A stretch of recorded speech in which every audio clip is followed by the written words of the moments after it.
evening, I'm Keisha Butts with a CTV News update. Every 10 years, the county redraws its district boundaries. That process is underway, and this go-around, it comes with controversy. Byron Scott has our story. As required by law, Prince George's County Council is working on its new redistricting map. But as some members tell us, they say one of their colleagues pulled a fast one at the last minute. This is the map some council members thought they were going to vote on yesterday. It was created by the Redistricting Commission. It kept the districts pretty much how they've been for the past 10 years. But this is the map they ended up voting on. Some say it was a curveball. They accused Derek Davis of District 6 of pulling a fast one at the last minute. I would like to move the map that I've been working on with some colleagues and with the doctor personally. He said he had spoken to council members. He did not speak to me.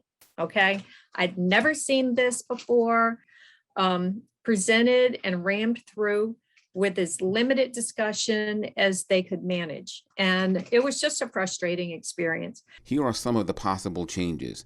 The new map moves all of the city of College Park, including the University of Maryland, which is currently in Districts 1 and 3, entirely to District 1. All of Greenbelt, which is in District 4, will be part of District 3. Tom Dernoga of District 1 says it's politics. I've only had a couple hours to look at the map, but coincidentally, 4 people who are known to be candidates or potential candidates have been moved from the district they were intending on running in, that they've lived in for years, to districts that make it virtually impossible for them to run. People who are going to run for county council have to run in the district that they live in from a year before the primary. So that means you would have had to have lived in your district since last June. Now, let's say you plan to run, you're running, whatever, since you've been living there however many years. Well, the line suddenly changes and now you're not in that district. You are no longer qualified to run for the office. In addition, the area around FedEx Field will be assigned to another district, and Andrews Air Force Base will no longer be in District 8. It doesn't affect me. It actually probably enhances my position in getting reelected. It really hurts my constituents that I have now, and that is a concern to me. Council members who oppose the new plan are urging their constituents to contact their council member. You know, one thing I've learned over the years is that you get the best outcome when everyone's voice is heard. And that was not what we went through yesterday. They tried to silence people who did not agree with them and ram it through as quickly as possible. It was pretty appalling. The new map will be introduced at the next council session on Tuesday, with a public hearing and vote expected on November 16. In Greenbelt, Byron Scott, CTV News. Meantime, Governor Larry Hogan says Maryland will not defund the police. In fact, the state will make a $150 million investment in law enforcement.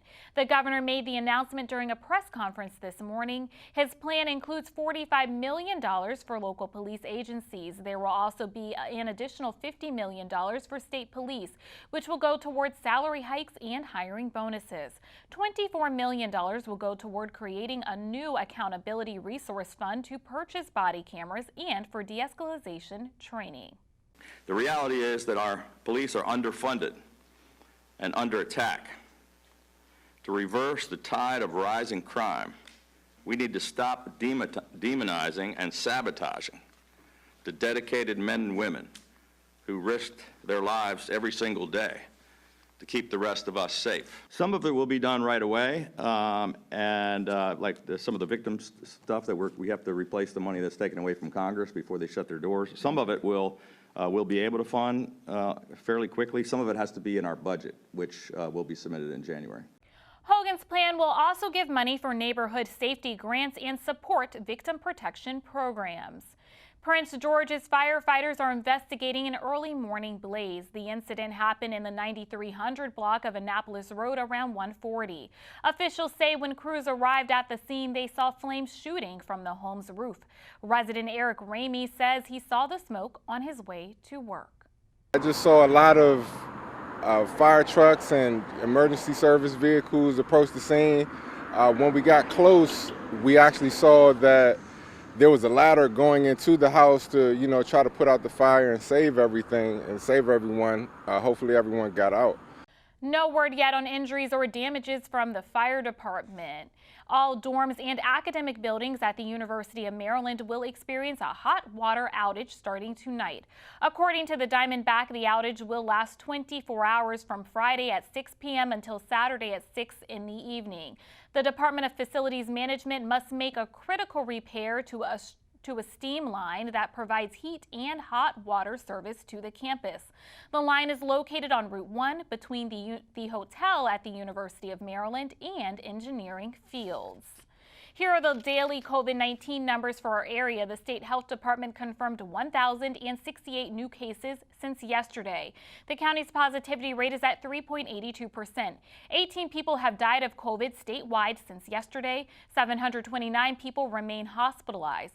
As for schools in Prince George's County, 7 facilities are reporting COVID-19 cases, with Kenmore and Templeton Elementary Schools reporting multiple cases. You're watching CTV News. I'm Keisha Butts. Coming up, residents and students from a local university are rallying to prevent new development plans. We'll have that story and more after the break. A free 3-minute online chat can give us the personalized tips we need. Visit aceyourretirement.org. Welcome back. State lawmakers challenge gubernatorial candidates on their strategies to support a black agenda. All 9 of the declared Democratic candidates for governor attended the Legislative Black Caucus candidates reception last night. According to Maryland Matters, members of the group asked candidates to elaborate on how they plan to create equity, inclusion, and ownership for African Americans throughout the state. House Speaker Adrian Jones and other caucus members introduced their black agenda earlier this year. Other issues that were discussed during the event include education, childcare, cannabis legalization, and job creation. Prince George's leaders and small business owners team up for an economic development roundtable this morning in Largo. Senator Chris Van Hollen was joined by Representative Anthony Brown and County Executive Angela Alsobrooks. They spoke about ongoing relief efforts for small businesses provided through the American Rescue Plan, as well as future opportunities to invest in our economy. As part of this roundtable to talk about economic development with a special focus on minority-owned businesses. One of the themes, of course, there as well as throughout the state is what we can do to really further jumpstart and invest in our economy. We know that in ordinary circumstances, minority businesses and community-based businesses have a really difficult time surviving, and especially during COVID, we became really concerned about their viability, and so we were able to, with the support of our federal delegation, others, get out about $41 million. We don't want to leave anyone behind, and most particularly minority businesses who truly are the backbone of our business community here. The lawmakers also heard from business owners and nonprofit leaders about the challenges minority businesses face. Students and residents are calling a wooded area near the University of Maryland a remarkable resource, but a proposed development plan could deforest this area. Students say UMD is planning on selling about 10 acres of Guilford Woods to Gilbane Development. They reportedly hope to build townhomes and graduate housing here. However, many people are concerned about the environmental effects of this proposal. By deforesting this land, we're losing lots of biodiversity, we're heightening the urban heat island effect, we're worsening air pollution, and this area is a watershed, and so all of the impacts of this land itself will also impact our region in general. And flooding is also a huge issue for this area, and by deforesting this area, it's just going to exacerbate those problems. Just having this as an area to come and de-stress and relax is almost, you can't put a number on it, you can't put a value on it. We have reached out to UMD and Gilbane Development but have not heard back. A rally is currently underway to save Guilford Woods. Democratic gubernatorial candidate Tom Perez receives a slew of endorsements from Latino leaders just as Hispanic Heritage Month comes to a close.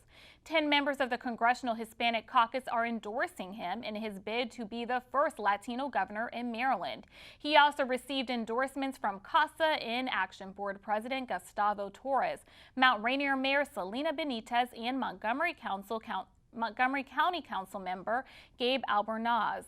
Senator Joanne Benson of Prince George's County District 24 is also supporting Perez's campaign.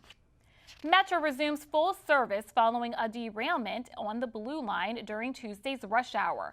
Officials say the train was in a tunnel headed southbound toward Arlington Cemetery from Roslyn when the driver reported the issue. Officers confirmed that a wheel set had derailed on one of the train cars. Arlington County firefighters walked 187 passengers safely back to Arlington Cemetery Station. The National Transportation Safety Board is expected to release more information after further investigation. Still to come, officials investigate an illegal snare trap that resulted in the death of one of the missing zebras. Stay right there, more after the break. Hi, we're Edie's Angels, volunteers with the Edith P. Wright Breast Cancer Foundation, encouraging you to do your monthly self-breast examinations. It doesn't really matter how you do them. You can do them in the shower, laying down, or in the mirror. Just make sure you do them. Because this is a serious matter. I dream of a world that's cancer-free. Thank you for staying with us. One of the zebras that has been on the loose in Prince George's since August has been found dead. The animal was found on private property on September 16th, but news of that incident was just made public. According to Maryland National Resources Police, the dead zebra was in a snare trap near a field. These types of traps are illegal in the county. Resources Police and Prince George's Animal Management are investigating the incident. The person who set the trap could face charges. Meantime, there are still 2 missing zebras.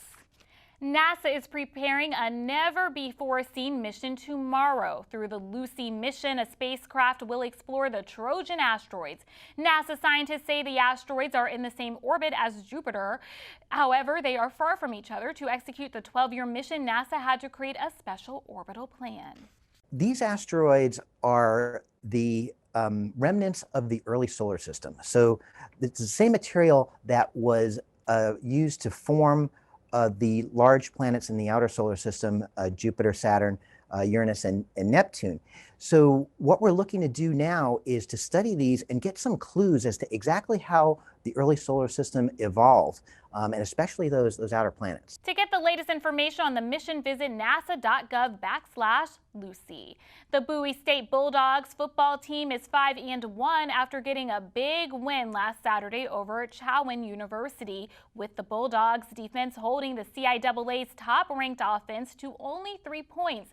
The Bulldogs have the top-ranked defense in the CIAA, and head coach Damon Wilson sees his team starting to gel as they look to get their 6th straight win tomorrow at home against the Virginia State Trojans. You know, we try to take away the top few plays that the opponents like to run and then make them play a style of football they don't like to play. And I think we were able to do that last week at Chowan, and now we're on to Virginia State with another challenge in front of us. Well, they're a very aggressive defense. You know, they have, like you said, a few guys that really get after the quarterback. We have to do a good job with our offensive line up front, making sure we make the right protection calls, and in our run game, make sure we make the right calls and just execute. And I think if we execute in all 3 phases, we'll be in good shape. We know they're going to play like aggressive. They're going to come out with great intensity, aggressiveness, but like, it's just another game. Honestly, how I look at it, it's just another game, another step on the way to the championship. You just got to take care of business. We want to make sure we know everything they can do, given the situation, down the distance. We want to be as prepared as possible, so it's no surprise when we get on the field. We can study as much as we want, but we got to make sure we do the game plan as effective as possible. All our job is to do is execute, and that's what we're going to continue to do. We just want to get 1% better every day. Now, week to week, it's like we're getting better with communication, like throughout the receivers, the running backs, the quarterbacks, the line. It's like everybody is communicating. Even if we overly communicate, that's a good thing.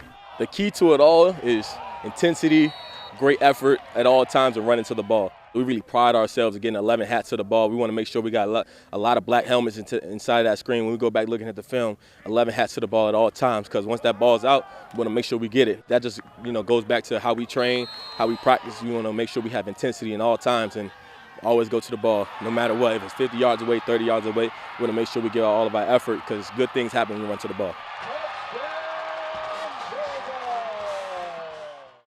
Kickoff for the game is at 1 p.m. at Bulldog Stadium. The game will be televised nationally on Aspire TV. And that wraps up our CTV News Update. Join us again on Monday at 4:30. Have a good night.